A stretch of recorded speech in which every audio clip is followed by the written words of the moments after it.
do it. Well, happy Friday to all of you. Welcome to the daily devotional for Friday. Glad that you are watching this.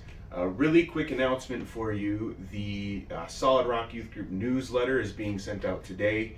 It will be in the YouTube description of this video. It'll be posted on the Instagram bio, and it will also be on Facebook for you to check out.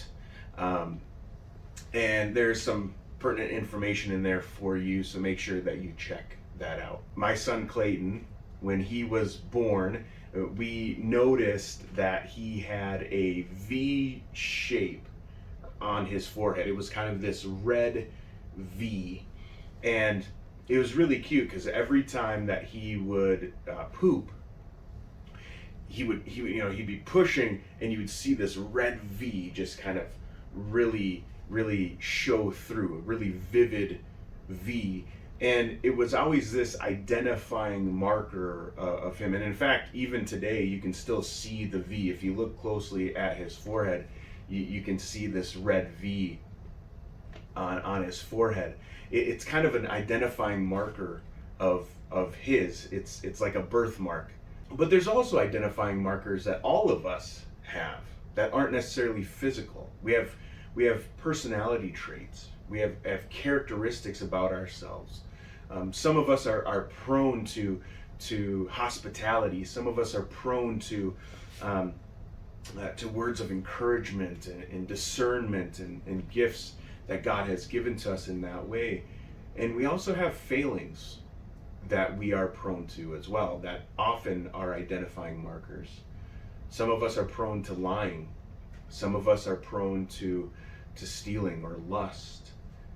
We all have some identifying markers in our lives that really speak to and speak about who we are. But as Christians, as people that are seeking after Jesus Christ, we should be more than that.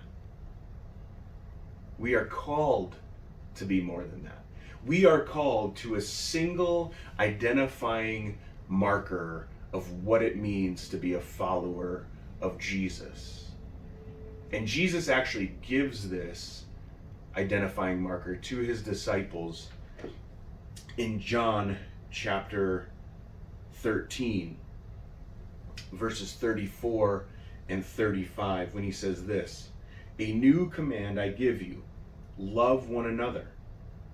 As I have loved you, so you must love one another.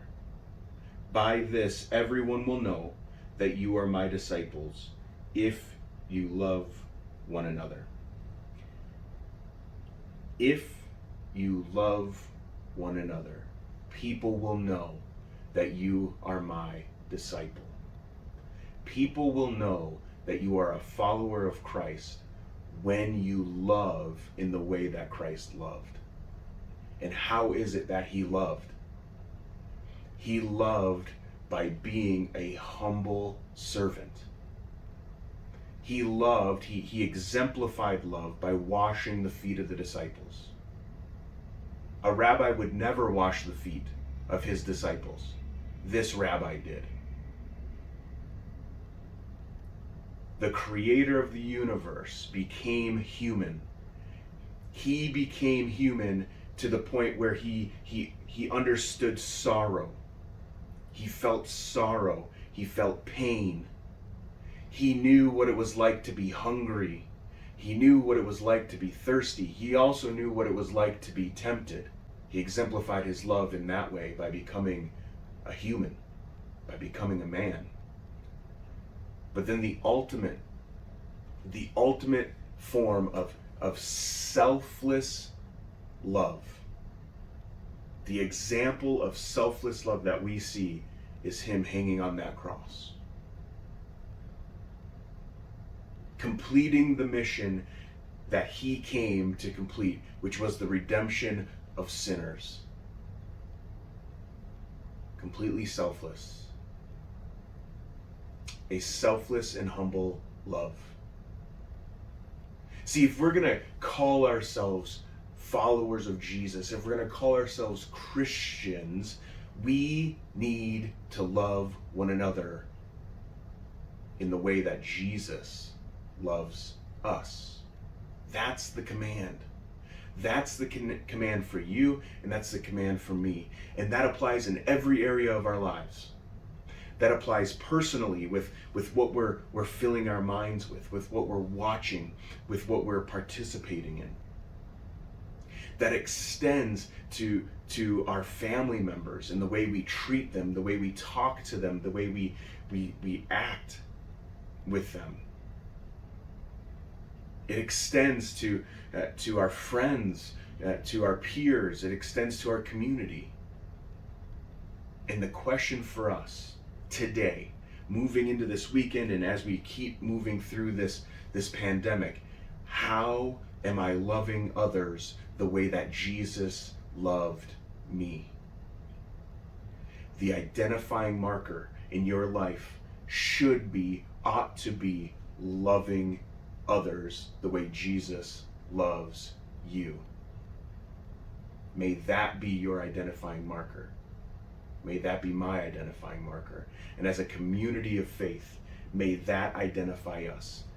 May people know that we are followers of Jesus by the way that we love one another. God bless you. Hey, so this is like a little, kind of like a little game, if you will. You've made it to the end of the video, and I really appreciate that. So if you are a student watching this video, and you're at the end, the first student that contacts me saying, hey, I saw the end of your video and I would like a free lunch. The first student to reach out to me either through text message or Instagram or Facebook or Snapchat or wherever, YouTube, you got to reach out to me. If you're watching the end of this video and you're the first one to reach out to me, you have earned a free lunch on me, and we'll figure out the time and what you want to eat. So there you go. Enjoy. Congratulations to whoever won.